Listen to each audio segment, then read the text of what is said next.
professores e alunos. Estamos em mais uma aula do nosso EBD em Síntese Podcast. E eu quero já começar dando a paz do Senhor para as nossas professoras que aqui estão. Professora Juliane, a paz do Senhor. A paz do Senhor Gilson, a paz do Senhor Joyce. É uma alegria estarmos aqui juntos mais uma vez. A paz do Senhor, professora Joyce. Pai do Senhor, Gilson, Pai do Senhor, meu amor. Muito feliz por esse convite, por participar com vocês desse momento muito rico de aprendizagem. Graças a Deus, estamos hoje comentando sobre a lição número 2 da nossa revista, que fala sobre o arrebatamento, a volta do Senhor Jesus para os adolescentes.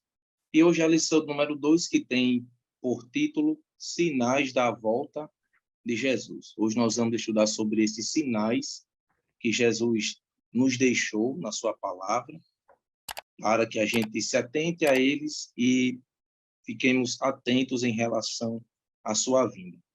O texto está em Lucas, o capítulo 21, dos versículos 8 a 12 e o versículo 19.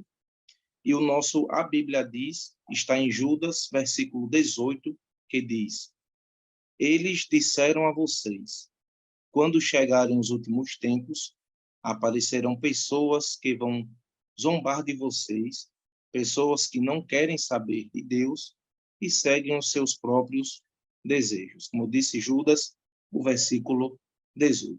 E na aula de hoje, nesse EBD em Síntese Podcast, nós vamos estudar sobre os sinais da volta de Jesus. Começamos na lição passada falando acerca das profecias, principalmente as do Antigo Testamento, e hoje nós vamos falar sobre os avisos que o nosso Mestre Jesus nos deixou para ficarmos atentos em relação à sua segunda vinda. Assim como ele veio a primeira vez, e a Bíblia estava repleta de sinais da sua vinda, da sua primeira vinda, ele nos deixou sinais para que a gente se atente a eles, para que a gente olhe para eles, para percebermos a sua segunda vinda que se aproxima. E esses sinais, eles são como avisos de Deus. Sempre quando Deus fez algo extraordinário, grande na história do seu povo, ele sempre trouxe um aviso antes. Sempre quando ele foi fazer algo que fosse impactar a história da humanidade, ele deixou um aviso.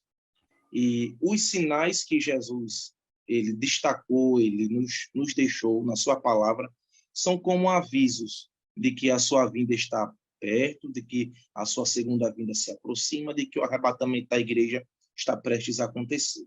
Então, hoje nós vamos estudar esses sinais, e o nosso principal propósito aqui é fazer a gente entender cada um desses sinais, para que, ao contemplarmos ele à nossa volta, no nosso dia a dia, a gente possa entender que Jesus está voltando e que nós devemos estar preparados para a sua segunda vinda. E nós vamos começar no tópico 1, que fala sobre os sinais sobre a Terra. Os sinais sobre a Terra, os sinais que acontecem na natureza. Um texto muito interessante é o que Paulo escreveu aos Romanos, no capítulo 8, dos versículos 19 a 22, que fala sobre os gemidos da criação. Paulo ali fala que, por causa do pecado, não só o homem sofre, mas toda a natureza, e é como se a natureza estivesse esperando isso, gemendo, isso sofrendo, com que Jesus volte e nós sejamos transformados, para que a Terra também passe por essa transformação. Então, na expectativa da vinda de Jesus, o mundo todo sofre, não só os seres humanos, por causa da maldade do homem, mas a própria natureza. Paulo diz que ela geme, a criação geme, esperando com muita expectativa que os filhos de Deus sejam transformados na vinda de Jesus. Então, toda a natureza sofre, toda a natureza está gemendo, e isso faz com que a gente relacione esse sofrimento da natureza com os sinais que Jesus nos deixou acerca da sua vinda, em específico os que estamos tratando agora, que é os sinais sobre a Terra. O primeiro ponto a destacar são as catástrofes naturais. As catástrofes naturais, que muitos dos nossos alunos veem isso na escola, são evidências, são sinais, são avisos de que Jesus está voltando. E a lição destaca dois, que são os terremotos e os vulcões. Os terremotos e os vulcões. E eu me lembro de, na primeira lição, a gente ter comentado que todos esses sinais já aconteciam desde quando Jesus estava aqui, ou desde quando ele morreu, ressuscitou, subiu aos céus e o Espírito Santo foi derramado. Só que a ideia bíblica é a das dores do parto, que vai aumentando até chegar o momento certo do bebê nascer, que no nosso caso é a vinda de Jesus.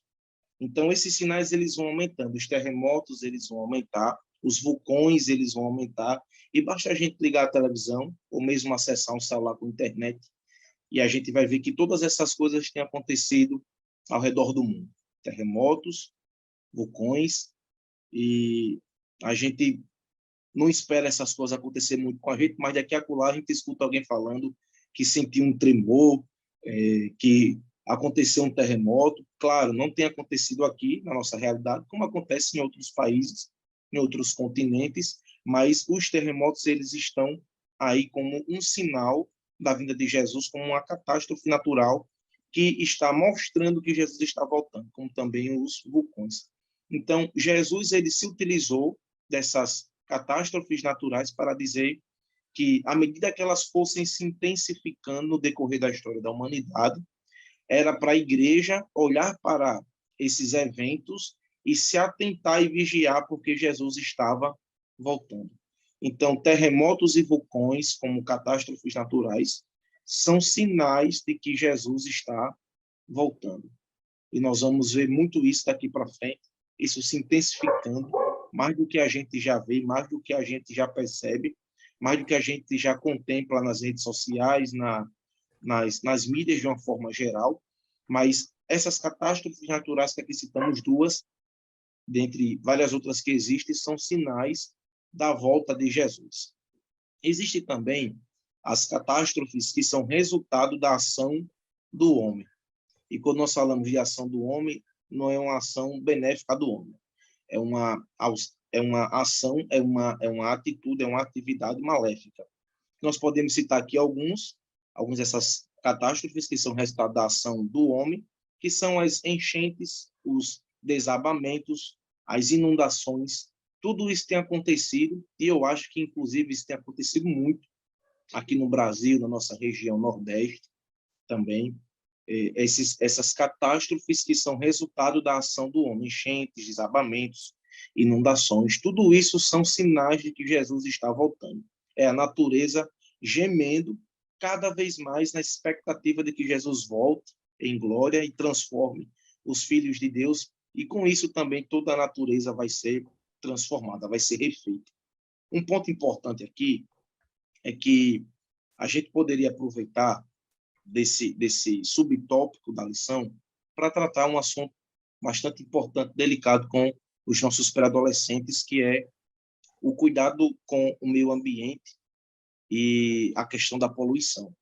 Porque nós sabemos que enchentes, desabamentos, inundações, muitos desses exemplos que eu acabei de dar, muitos desses acontecimentos são resultado de poluição, de um maltrato do homem para com o meio ambiente. E nós sabemos que tudo isso é uma profecia que vai se cumprir. E muitos se utilizam do seguinte raciocínio: se isso vai se cumprir, então eu posso descuidar do meio ambiente e posso exercer a poluição, poluir o meio ambiente. Só que um ponto que a gente precisa deixar bem claro para eles as profecias vão se cumprir, sim, mas a gente não pode ser os responsáveis de forma negativa para que elas se cumpram. A gente não pode ter parte de culpa nisso. E eu me lembro que, inclusive, eu ensinando a pré-adolescentes, adolescentes, eu falei algo curioso para eles, que até hoje, quando eles me veem, eles falam isso comigo, porque eles não tinham pensado nisso. Eu falei para eles algo simples: gente, quando a gente joga um lixo no chão, quando a gente não joga o lixo no lixo, a gente está cometendo um pecado contra Deus. Parece ser algo inofensivo, parece ser algo que é só da ordem social, da ordem natural, mas não. É da ordem espiritual, porque a gente está danificando a criação de Deus. Aí todos eles guardam essa lição quando me veem. Eu não jogo papel no lixo. Quando eu penso em jogar, eu me lembro e boto no bolso, guardo e coloco em outro lugar. A gente poderia se utilizar desse subtópico que fala das catástrofes como resultado da ação do homem, essa ação negativa, para conscientizar eles acerca do cuidado para com a criação de Deus. Verdade, Seja... achei muito interessante essa sua colocação. Como até mesmo a questão da traição, né? Como foi com Judas, né? Era mister que acontecesse, mas ai daquele homem, né? Por Isso. quem aconteceu. Então, da mesma forma, é conosco, né? Não é porque vai acontecer que nós vamos nos omitir da nossa responsabilidade, até porque nós não sabemos quanto tempo nós ainda iremos permanecer aqui, né? Os sinais, eles mostram que a vinda de Cristo está próxima, mas nós não sabemos a que momento nós iremos. Então, enquanto nós estivermos aqui, é importante que nós zelemos para ter uma vida agradável, né? Minimamente Isso. agradável, dentro daquilo que a gente pode controlar, né? Das variáveis que nós podemos controlar. Isso. Isso é pensar, inclusive, no futuro. É tanto um pecado contra Deus, como um pecado contra a natureza, como também um pecado contra o próximo. Porque aí eu estou deixando o mundo pior para aqueles que vão viver nele daqui a, não sei, 5 anos, 10 anos, 20 anos, 100 anos, se a gente tiver voltado. E esse entendimento, ele é tão maléfico e tem entrado tanto na mente das pessoas, a gente precisa passar um combate para esse pensamento o quanto antes, para os pré-adolescentes, que eles cresçam tendo o entendimento correto. Por exemplo, só dando um outro exemplo de como esse pensamento ele pode ser aplicado. Quando a gente fala de política, muitos dizem assim, a Bíblia nos diz que no fim dos tempos as coisas vão piorar. Então, não importa em quem eu vou votar, porque a profecia vai se cumprir. Só que aí é a questão da nossa responsabilidade. Eu não posso ser o agente que vai trazer essa maldade ao mundo. Eu não posso ser o agente que vai fazer o mal. Eu tenho que sempre escolher pelo lado certo. As profecias vão se cumprir, sim, mas a minha responsabilidade é sempre para com o bem. E a gente precisa falar sobre isso para os nossos alunos, para os pré-adolescentes, que eles precisam cuidar do meio ambiente, ter cuidado com essa questão da poluição, porque além de trazer danos à natureza e aos homens, é um pecado contra Deus. Deus, ele zela pela sua criação. Deus, ele tem cuidado para com a sua criação. Mas as catástrofes, como resultado da ação do homem, também são um dos sinais da vida de Jesus, esses sinais que eu estou falando, que são os sinais sobre a terra. E, por último, fome e pestes. Fome e pestes. Jesus falou de epidemias. Oi, pode falar. Para você não entrar no outro tópico, a gente também tem que ter, eles têm que ter, na verdade, em mente, que eles têm, digamos assim, uma dupla cidadania, né? Uma cidadania celestial, que é o que a gente vai trabalhar durante toda a lição, mas também uma cidadania terrena. E essa cidadania, ela se efetiva dessa maneira, a partir desse cuidado para com a terra, seja de forma política, seja de forma ambiental, seja em qualquer área. Então, a gente precisa deixá-los conscientes disso, do exercício dessa cidadania. Então, estamos nos preparando para exercer uma cidadania celestial? Estamos, mas isso não significa que parou o que está acontecendo aqui. E a gente precisa ter isso em mente e fazer eles refletir para isso também. Perfeito, Jones. Isso mesmo. Está vendo como um tópico da lição a gente pode utilizar ele para alcançar outras áreas do pensamento cristão para os nossos alunos, os pré-adolescentes, né?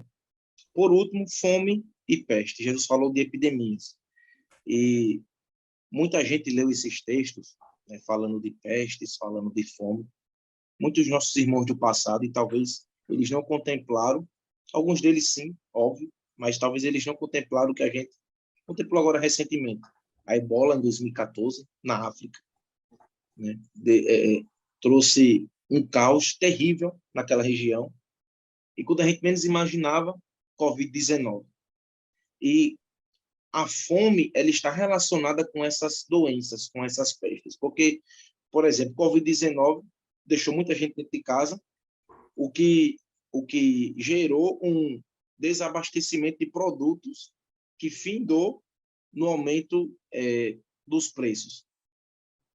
As coisas caras, muita gente não vai ter acesso. Aí a fome aumenta.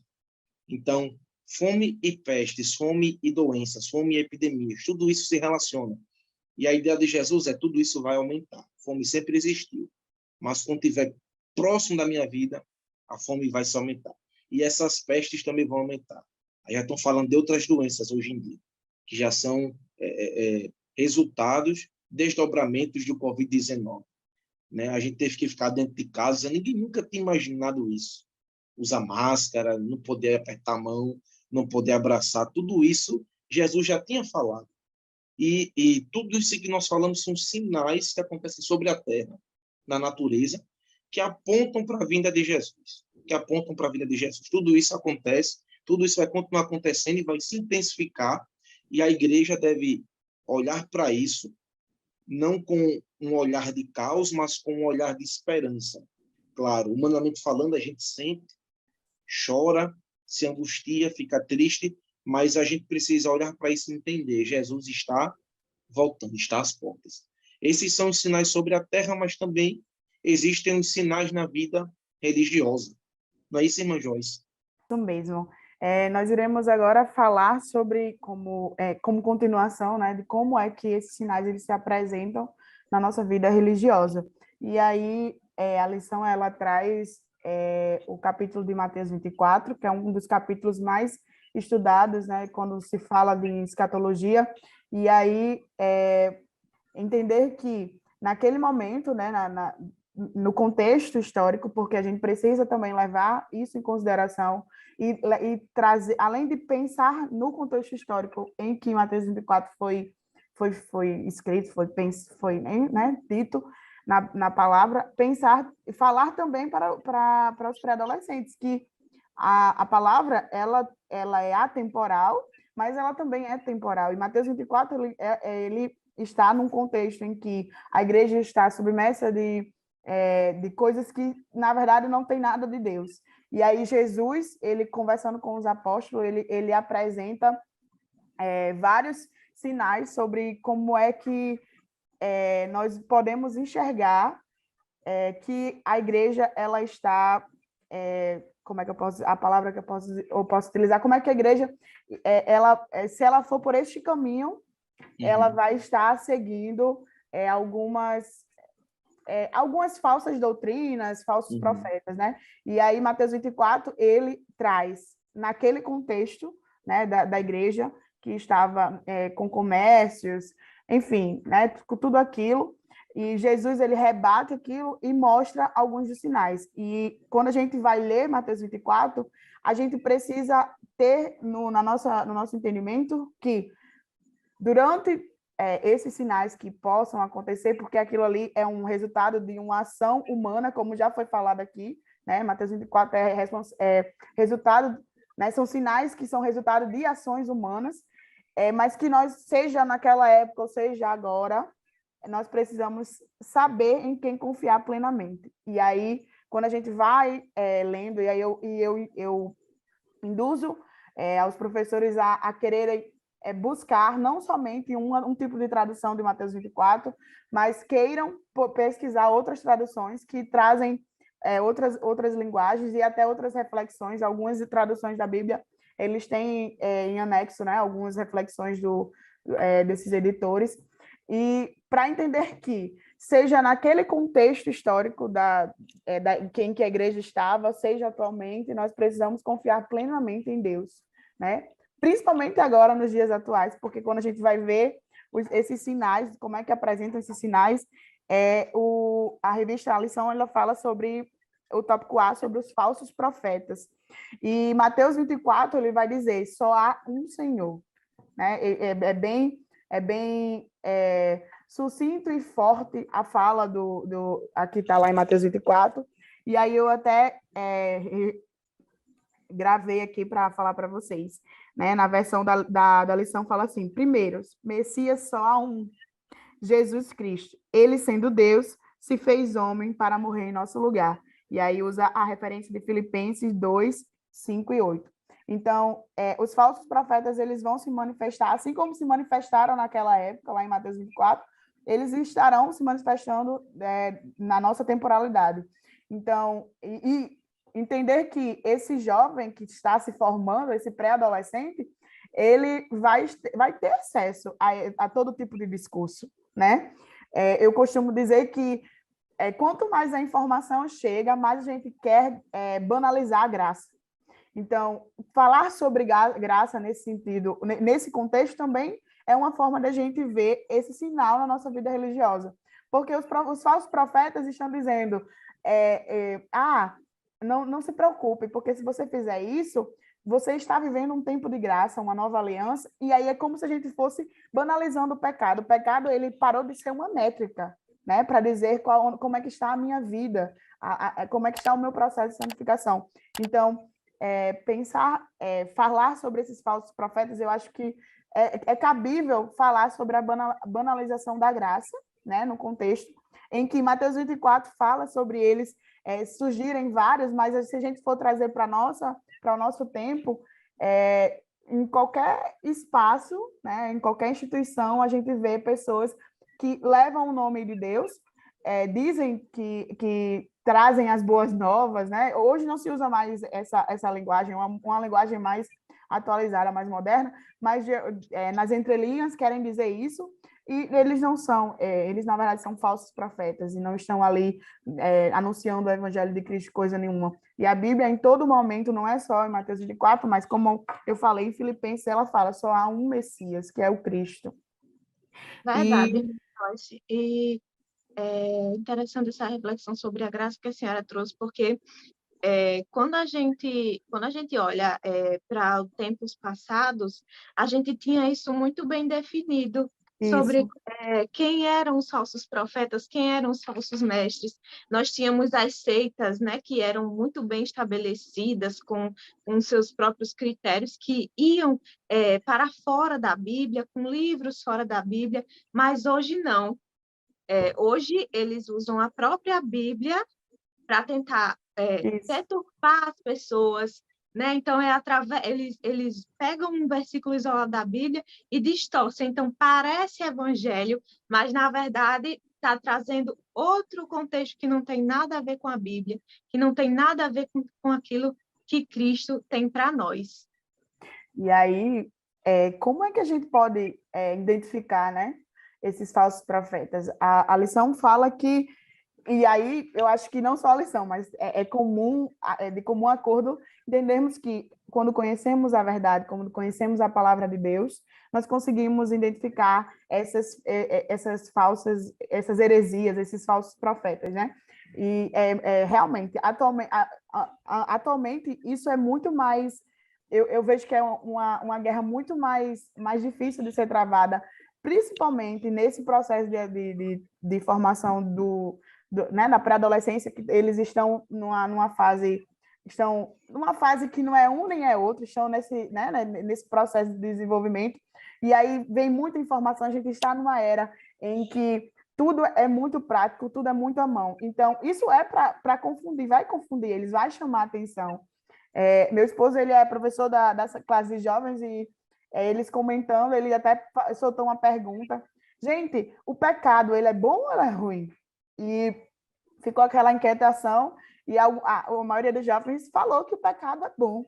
E é isso mesmo. O pecado, ele não é ruim, não. Ele é ruim sobre o olhar, né, de que a gente não deve abominar o pecado. Mas como carne, como humano, nós queremos. Nossa carne vai ser sempre tendenciosa a pecar. Então, se a gente ensinar esses pré-adolescentes que, a partir da palavra do Senhor, de conhecer a palavra do Senhor, vocês vão conseguir bater de frente com esses falsos profetas, vão enxergar o que, na verdade, eles estão induzindo vocês a uma outra coisa que não tem nada a ver com Cristo, né? E um outro ponto que a lição traz é sobre a apostasia, né?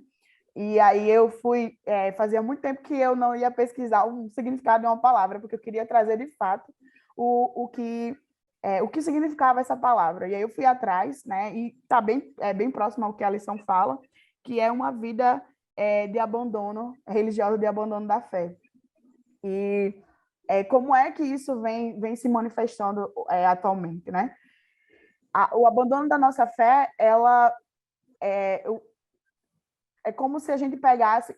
Eu vou sempre voltar para essa banalização da graça, porque foi o que realmente me veio muito forte, né? Como se a gente estivesse o tempo inteiro vendo várias pessoas indo para a igreja, várias pessoas agora sendo evangélicas, ditas que são crentes, que são evangélicas, né? Porque hoje a nomenclatura eu sou evangélica, né? Hoje mal se usa crente, e tudo bem, a transformação social ela acontece, a mudança das palavras elas acontecem, mas o peso de hoje agora eu sou crente, ele tem um outro peso, né? E as pessoas, hoje a gente vê igrejas de todos os gostos, de todas as formas possíveis, e as igrejas estão lotadas, essas pessoas estão ali procurando a Cristo, mas, na verdade, a gente vê meras pessoas que querem querem que a fé seja moldada à sua necessidade. E aí, isso é um grande problema, que é a partir daí que se vê o abandono da fé, porque quando eu não consigo ser mais... não consigo ser contemplada. Não é nem confrontada a palavra, seria tipo quando eu estou dentro da igreja e aquilo já não amacia a minha carne, aquilo já não me traz muitos ganhos materiais, né? Eu esqueci a palavra que eu queria dizer, mas é como se quando eu estou dentro não massageia o ego, quando não massageia. Exatamente. Aquilo não é mais suficiente para mim. Então, para que eu estou aqui? Né? E aí a gente vê... eu acho que isso hoje é muito forte. Eu não sei na realidade de vocês, mas a minha realidade jovens que estavam ali superativos e aí começaram aos poucos. Não, hoje eu não vou mais para o ensaio. E daqui a pouco eu vou sentar lá atrás. E aí daqui a pouco... Não, eu só vou para o dia de festa, no dia de domingo. Eu só vou para um dia de festa. E aí, aos poucos, vai abandonando. Às vezes, não tem nem coragem de dizer assim, não, eu não quero mais essa fé. Eu não quero mais, não quero mais ir para a igreja. Vai abandonando. Outras estão em denominações que nós conhecemos, que são mais tradicionais. E aí, para não dizer que não quer mais, que vai abandonar a fé, começa a ir para outras denominações. E eu não estou condenando as outras denominações. Estou dizendo que sai de um contexto que tem uma realidade, que tem uma cultura, uma liturgia, e vai para outro que é totalmente diferente. E aí, aos poucos, não tem coragem de se dizer que não quer mais, e começa a procurar desculpas e mais desculpas, simplesmente porque aquilo não está mais lhe sendo aproveitado na forma carnal, né? Não tem mais valor. Não me interessa, eu não consigo mais ter o brilho, né? E aí vou abandonar a fé. E apesar de termos igrejas cheias de pessoas, às vezes a fé dela está simplesmente num pedaço de pano que ela vê lá todo dia, ou numa pessoa que está cantando. Então, se essa pessoa não cantar mais, não vejo mais sentido ir para a igreja. Ai, meu Deus do céu, por que pregador não pode mais ter oportunidade? Eu me sinto tão bem quando vejo ele pregando. E aí vai arrumando desculpas. Hoje é fulano que vai pregar. Não quero ir. E aí, aos poucos, vai abandonando essa fé, né? E aí, uma pessoa que tem consciência de quem é Cristo, tem consciência do plano de salvação, vai abandonando porque simplesmente não satisfaz mais as suas necessidades. E aí a gente vê como acontece a apostasia, né? Um outro tópico que... E aí, a lição ela fala, se não buscarmos a Deus por meio da prática da oração, da leitura diária da Bíblia, e procurarmos viver de acordo com o que ela nos orienta, correremos o sério risco de sermos enganados pelos falsos ensinamentos. Então, uma coisa vai puxando a outra. Se eu não tenho uma vida realmente de devoção àquilo que agrada a Deus, a partir da oração, a partir da leitura diária, a partir do nosso devocional, eu acho que uma coisa que eu gosto muito de trazer para a realidade dos pré-adolescentes, dos jovens, é que eles tenham, de fato, essa cultura de devocional, de fazer o seu devocional, e que não precisa ser uma coisa mirabolante, que eles precisam ter um local específico. Não, a gente precisa trazer para eles que, nesse novo tempo, nesse tempo de graça, nós podemos estar em qualquer local e fazermos o nosso devocional. E que ele chegará ao trono do Senhor da mesma maneira se eu for para a igreja, né? E ensinar eles a ter essa prática de devocional, de ler a Bíblia, de jejuar. Hoje em dia, as pessoas não querem mais jejuar. E outra coisa, e para o contexto dos pré-adolescentes, jejuar, ele não necessariamente seja pelo menos eu acredito assim, né? Que é muito mais difícil dizer que porque eles podem dizer, não estou com fome, não vou comer, tudo bem. Mas o jejum, ele pode estar sendo sim associado àquilo que tira a minha concentração do meu relacionamento com Deus. Então, se eu faço um jejum, eu sei que eu fiz isso por experiência própria. Eu lembro que logo quando eu era adolescente, eu queria muito passar na universidade e eu estava estudando, mas eu sentia que a rede social me puxava muito para um outro lado. E eu fiz um propósito com o Senhor. Senhor, olha, a partir de hoje, eu vou fazer esse jejum de rede social e eu quero entregar ao Senhor todos os dias esse jejum. Em nome do Senhor, eu sei que eu vou passar onde eu quero e tal. Acho que eu tinha 17 anos, por aí. E eu fiz esse propósito, né, de jejum das minhas redes sociais. E glória ao nome do Senhor, eu consegui passar na universidade, consegui ir para o curso que eu queria. Então, eu era uma adolescente, eu talvez não tinha o meu jeito, né, imaturo de falar com o Senhor, mas foi tão simples a minha oração, e eu entreguei o meu jejum, todos os dias eu entregava o meu jejum, e o Senhor, ele me deu a resposta daquilo que eu fiz. Então, não é simplesmente, vamos deixar de comer hoje o dia todinho. Trabalhe com o seu adolescente, com o seu pré-adolescente, que existem outras formas de você consagrar a sua vida ao Senhor, né? E eu tenho certeza que eles vão aprender a partir da realidade deles, né? Não precisa ser uma coisa de outro mundo. E aí, vamos puxando para o outro tópico, que é sobre uma fé superficial, que quando eu li, eu fui procurar algumas referências, eu gostei muito do que vi, né? Porque ela bebe muito dessa apostasia, né? Uma pessoa que chega ao ponto de abandonar a sua fé é que provavelmente tinha uma vida cristã, né? Uma vida superficial. E o abandono dessa fé em momentos de grandes dificuldades e frustrações é o resultado de uma pregação que não confronta o pecado, aquilo que a gente já falou aqui. Então, se eu não confronto, não mato todo dia o meu eu, né? Não vou confrontar o meu pecado, provavelmente eu vou deixar, não vou ter sentido estar ali. E aí a minha fé ela vai ser superficial, ao ponto de eu não querer, apesar de saber, porque entenda, a gente sabe quando a gente tem um encontro com Deus, a gente sabe o quanto é maravilhoso estar próximo ao Senhor. E apesar de saber disso, porque eu estou banalizando o tempo todo o meu pecado, estou banalizando a graça o tempo inteiro, eu acabo não encontrando nenhum sentido e aí abandono a minha fé, né?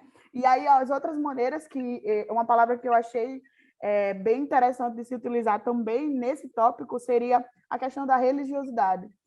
A religiosidade também, ela mata muita ovelha, né? Eu sempre falo isso. Se a gente não tiver cuidado, a religiosidade vai engolir todo mundo. Por quê? Porque, principalmente em contexto de jovens, os jovens eles ainda estão no processo de aprendizagem do que é uma rotina de devocional. Eles estão na infância, os pais que levavam para a igreja, ou então a tia que pegava no meio do caminho e saía levando para a igreja, eles estavam ali aprendendo as histórias da Bíblia e tal, mas nesse momento eles estão começando a fazer as reflexões, né, do que eles aprenderam na infância, ou aqueles que acabaram de chegar estão começando a fazer as reflexões no contexto em que eles vivem. Poxa vida, na escola dominical eu aprendi que isso não é uma prática legal, mas em casa eu estou vendo que meu pai, a minha mãe, eles têm essa prática. Então é aí que eles vão começar a refletir.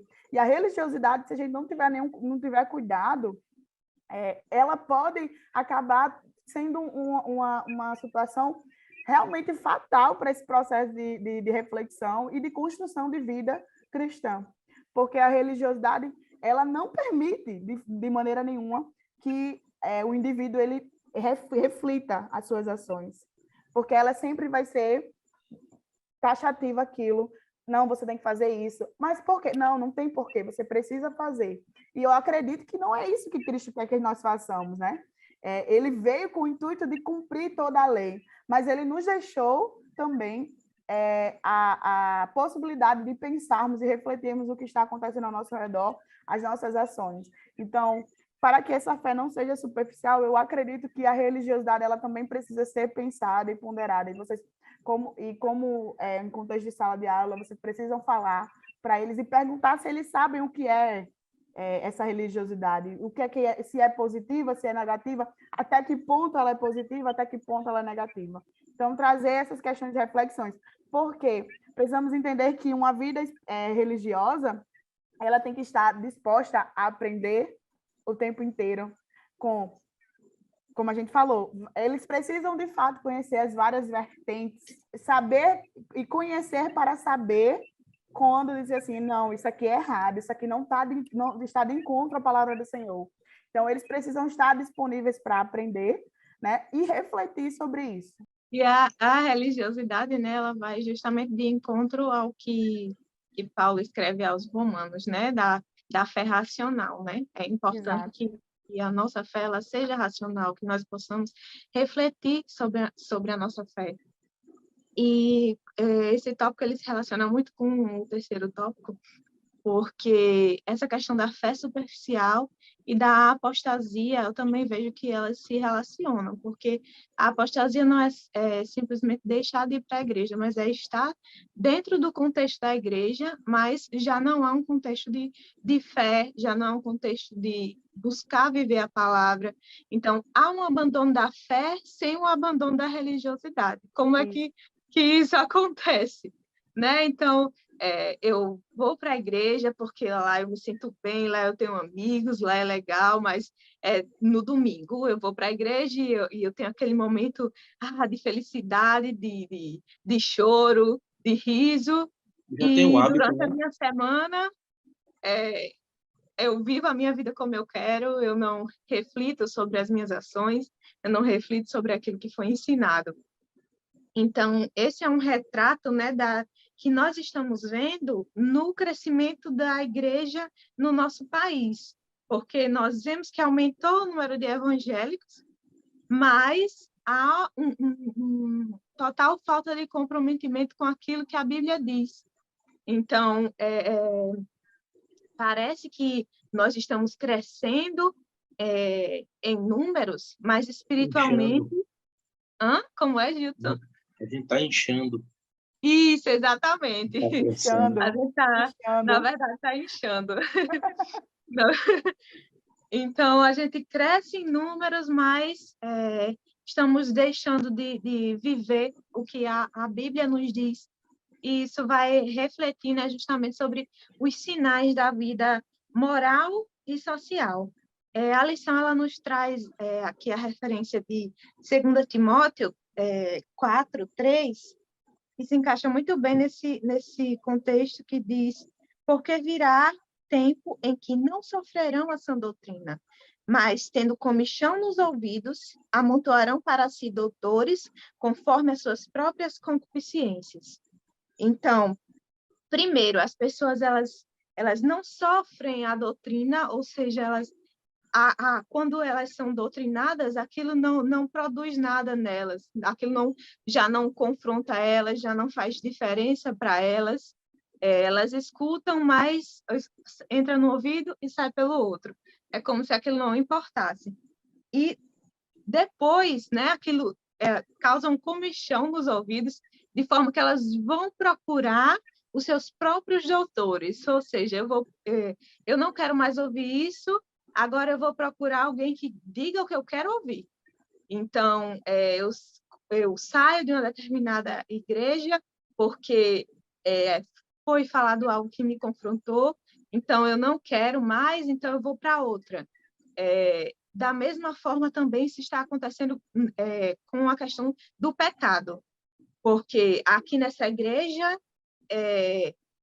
a questão de casar novamente é pecado, porque aqui nessa igreja a questão do casamento homoafetivo é pecado. Então, se aqui é pecado, naquela igreja ali do lado não é pecado. Eu vou para lá porque eles aceitam o meu pecado. Então, é isso que está acontecendo, né? A gente está vendo essa deturpação, né, da vida moral e social das pessoas. Então, primeiro nós temos o aumento da imoralidade, né, que há um apelo sexual na nossa sociedade de forma geral, e isso só aumenta a cada dia. Nós ouvimos sobre sexualidade nas músicas, nós ouvimos sobre sexualidade ao parar para assistir um filme, tem que ter a questão da sexualidade, tem que trazer a questão da homossexualidade, também está muito presente. Dificilmente nós conseguimos assistir um filme hoje que não traga essas questões. Então, até para vender um desodorante é preciso ter uma mulher lá com uma roupa sensual que tem uma representatividade de conotação sexual dentro da sociedade, né? Então, nós vamos vendo essa perversão, toda essa perversão dentro do contexto. Às vezes eu vou passando os canais assim e gosto de ver, às vezes parar para ver os desenhos infantis, né? E o que está sendo passado ali. E eu parei em um determinado canal em que um desenho infantil, parecendo, né, algo bem inocente, e dentro daquele desenho começou a contar a história de duas famílias, né? E essas duas famílias, uma era de uma criança que tinha um pai e uma mãe, e a outra de uma criança que tinha dois pais. E dentro desse desenho, ali começou a mostrar um contexto que a criança olhava para o celular, o que tinha o pai e a mãe, né? Olhava para o celular e era tudo desorganizado, era tudo fora do lugar, enquanto a criança que tinha dois pais era tudo organizado, tudo acontecia certinho, tudo acontecia maravilhoso dentro daquela casa. Então, que reflexões estão sendo ali construídas, embutidas através dessas mensagens, né, que chegam da mesma forma que chegam para as crianças, né, também chegam para os pré-adolescentes, chegam para nós em todas as faixas etárias, né? Então é importante trazer esse alerta, né, ao pré-adolescente, o que ele está visualizando, porque hoje essa questão da sexualidade e a sexualização estão em todos os contextos, né? Nós temos também a questão do casamento hoje. Primeiro, houve essa questão de dizer que não é mais necessário casar, né? Só se junta, fica ali um tempo, se der certo deu, se não der, não deu.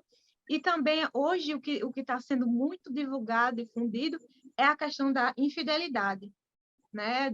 Não preciso ser mais fiel no casamento.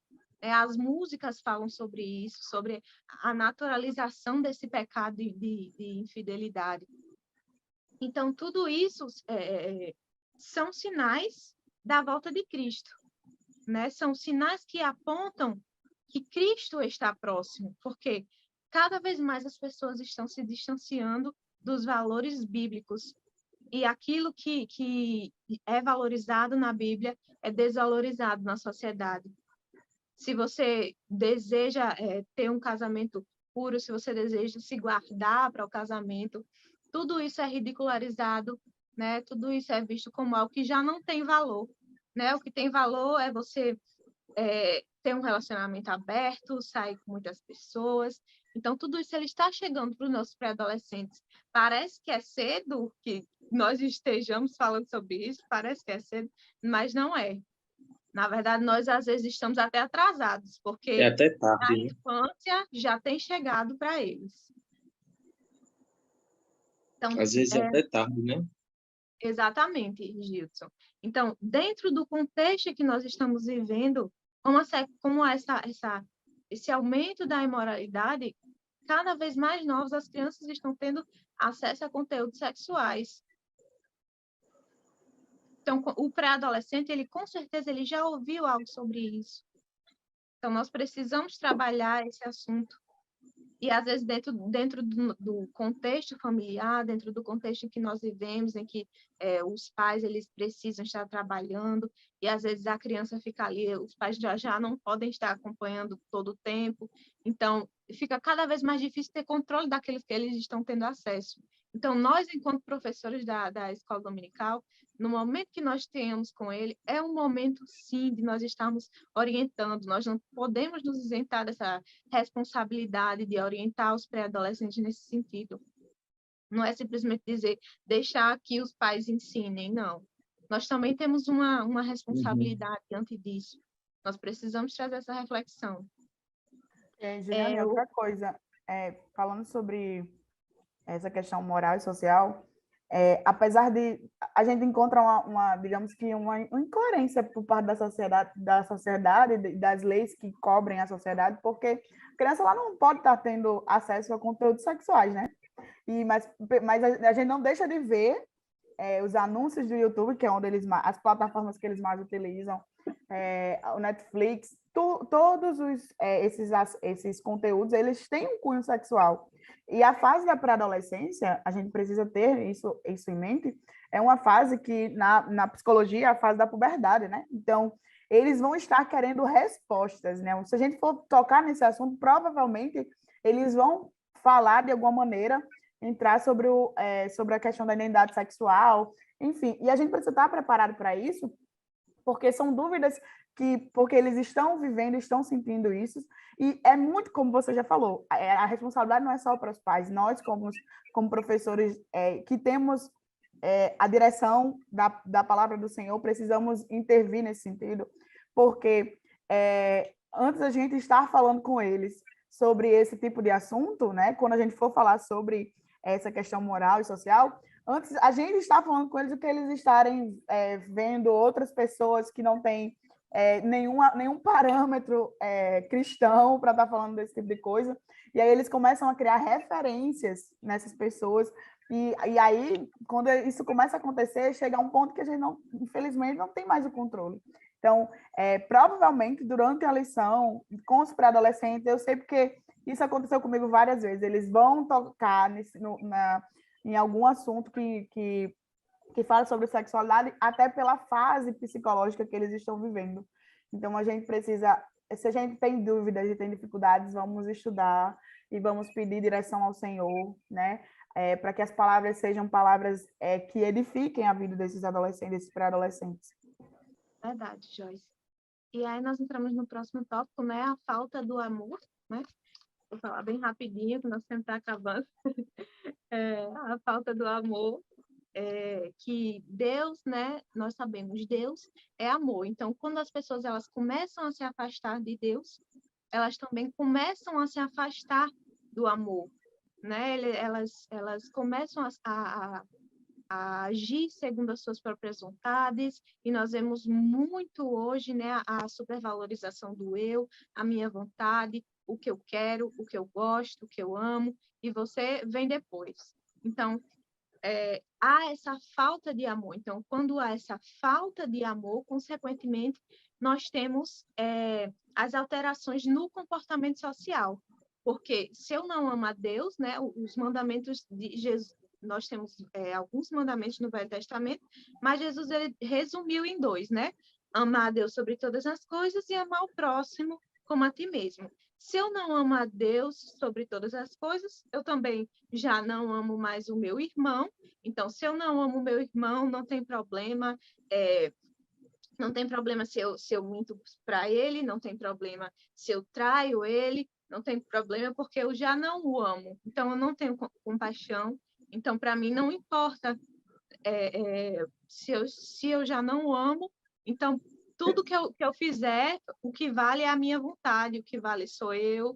Não importa o que o outro está vivendo, não importa o que o outro está pensando. Então, isso traz toda uma alteração do próprio comportamento social, que é o que nós estamos vendo, né? As pessoas já não têm empatia, já não têm amor, já não têm respeito, já não há uma noção do que é certo e do que é errado, tudo é relativo, Porque eu já não me importo com o outro, eu me importo apenas comigo. Quando eu olho apenas para mim, para as minhas necessidades, né?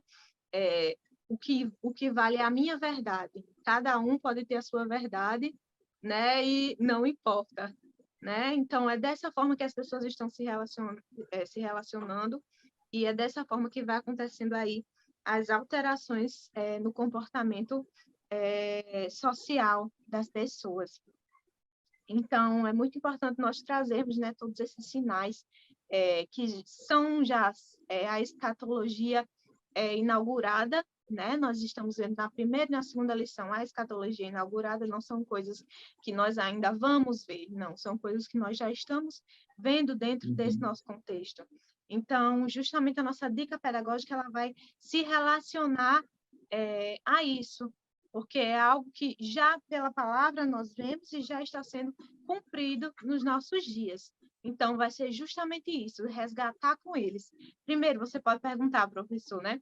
Quais são os sinais, né? Antes mesmo de abrir a lição, né? Quando falar sobre o título, vocês já viram algum sinal de que Jesus está voltando? Quais são os sinais? O que é que vocês acham que indica que Jesus está voltando? E aí, pode ser tanto no início quanto no fechamento dessa lição, né? Trazer reportagens, notícias, imagens. Isso pode ser trazido para eles, né?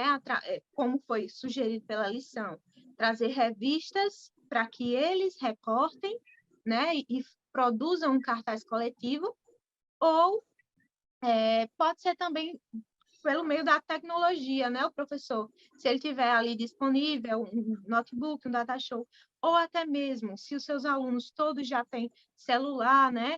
Normalmente, os pré-adolescentes, alguns já têm, hoje mesmo até as crianças, né, já têm acesso ao celular. Então, pode ser utilizado também na aula. Vamos pesquisar aqui, gente. Vamos fazer pequenos grupos ou duplas, né? Dependendo do tamanho da sua classe. Vamos fazer duplas, vamos fazer grupos. Você pesquisa alguma coisa relacionada ao primeiro tópico. Quais são as catástrofes naturais? Aí o outro já pesquisa sobre fome e pestes. O outro já pesquisa sobre falsos mestres. Então, tudo isso, né, coisas que a gente possa ir relacionando para que a gente não fique apenas no falar como se fosse algo muito teórico, algo muito superficial, mas trazer para algo mais concreto. Nós precisamos trazer para algo mais concreto. Joyce, quer Não, falar? era só para dizer mesmo que, até porque eu acredito que eles vão sentir assim, meu Deus, é muita coisa.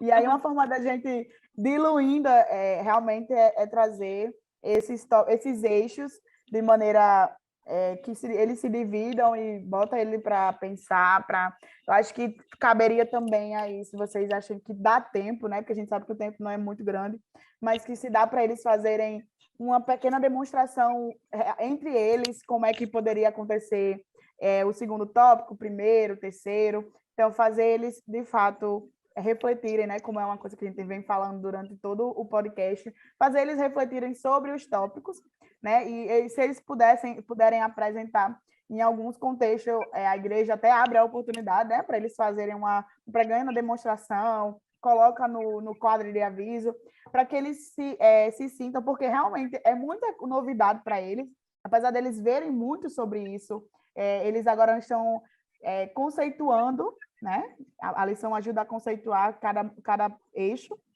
Então, que eles, de alguma maneira, mostrem isso como eles aprenderam, e aí vamos expor para a igreja, ou então entre eles mesmo, o que eles aprenderam. Eu acho que é um movimento bem, bem dinâmico e bem interessante para fazer com a turma. Verdade, Joyce. E a gente faz esse fechamento, né, da lição com essa dinâmica, deixando aqui essa proposta para você, professor, né, para que a gente não deixe de alertar os pré-adolescentes sobre os sinais, né, os sinais eles estão aí, e a palavra do Senhor ela é verdadeira, da mesma forma que nós vimos na lição passada, como eles estudaram no domingo passado, que todas aquelas profecias que foram faladas no Antigo Testamento já se cumpriram através da vinda de Cristo, né? Eles precisam ver que agora existem profecias que o Senhor deixou e que estão se cumprindo nos nossos dias. Então, a palavra do Senhor não é apenas um livro, não é apenas uma história, ela é cumprida, ela é verdade, ela está sendo cumprida e nós podemos ver o cumprimento dela nos nossos dias, né? A primeira vinda de Cristo, ela foi o início da consumação dos séculos e a sua segunda vinda será, né, o final, o fim da consumação dos séculos. É isso mesmo.